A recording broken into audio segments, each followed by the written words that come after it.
1,286 people backed this keyboard on Kickstarter, raising over $71,000. If you watched my X3 video, then you already know Attack Shark has a history of providing quality tech at a seemingly budget price. So what's the deal? Is the X65 the new king of budget keyboards, or is it another overhyped Kickstarter bust? And with other budget HE keyboards moving into the market, what makes this one so special? The box is a bit flimsy, but as long as the keyboard arrives in one piece, I'm fine with it. Inside the box, we'll get a USB-C to USB Type-A cable and the X65 PRO HE. At this point, you're probably asking yourself, what's the difference between the Pro and the standard HE version? I'll tell you, I got the answers. The Pro offers topographic stylized keycaps and wireless functionality. I'd say most gamers don't need the wireless or Bluetooth functions and stick to the wired version of the keyboard, especially if you're a nerd who foams at the mouth for 8K polling. That's right, the 8K polling on the Pro version will not work over wireless. Plus, the standard is a little cheaper, clocking in at $70 versus the Pro's $100. What's crazy though, is if you got in on the Kickstarter early, the X65 Pro was selling for a low price of $50. And the standard sold for an astonishingly low price of 36 bucks. That's insane. But for my understanding, this was exclusive pricing for the Kickstarter, so I don't think we're ever gonna see those low prices ever again. On the back of the board, we'll find the magnetic dongle storage, along with the dip switches to control the Bluetooth 2.4 GHz wireless and the Windows settings. I really like the forward thinking of designing a magnetic slot for the dongle.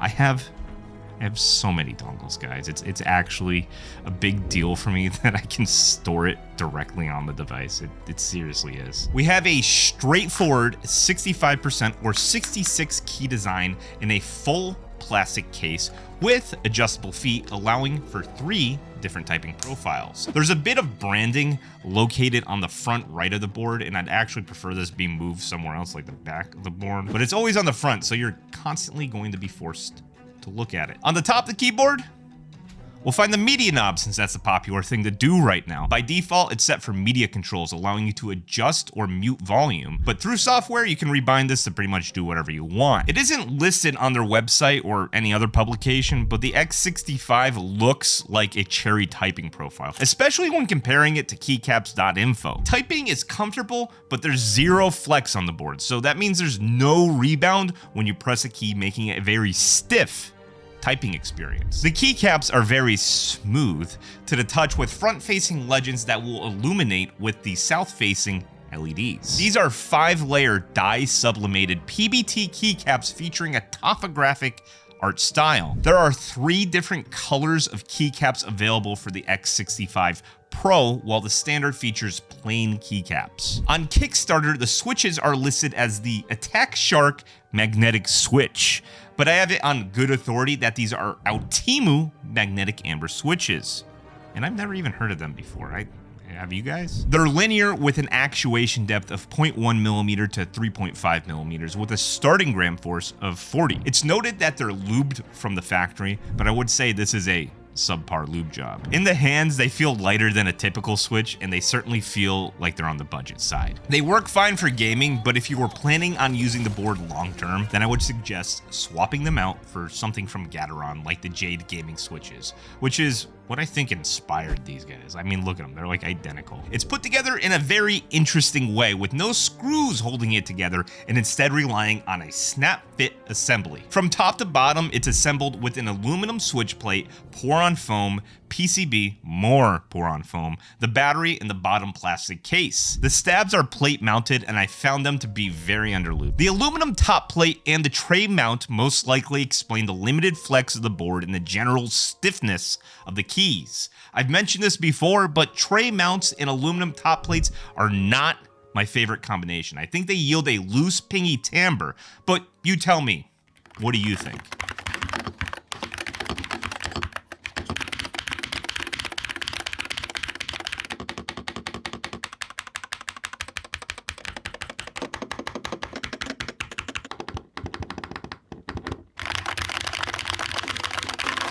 Something I don't like is how vague the advertising material seems to be. They never tell you what the typing profile is and don't even mention the expected battery life on the wireless model. So it's really hard to tell how far the 3000 milliamp hour battery will get you, but I would guess it's somewhere between 50 and 100 hours depending on the LED usage. For gaming, this board worked perfectly fine. It fit as snug as a bug into my setup, and there weren't any issues when I was using it to play games like Marvel Rivals. Since this is an HE or Hall effect board, Attack Shark implemented a lot of quality features we've come to expect through the QMK software. QMK stands for Quantum Mechanical Keyboard. It's an open source firmware for keyboard microcontrollers. So to be clear, this is not Attack Shark software. Visit qmk.top to customize the keyboard. The first time you visit the website, it does take a minute to load everything up. But what's neat about qmk.top is it works on Firefox, when usually web UIs will only work on Chromium-based browsers. All our basic quality of life features are here, like layers and button remapping. If we want to make any changes to our switches, then we'll have to visit the shaft and stroke settings.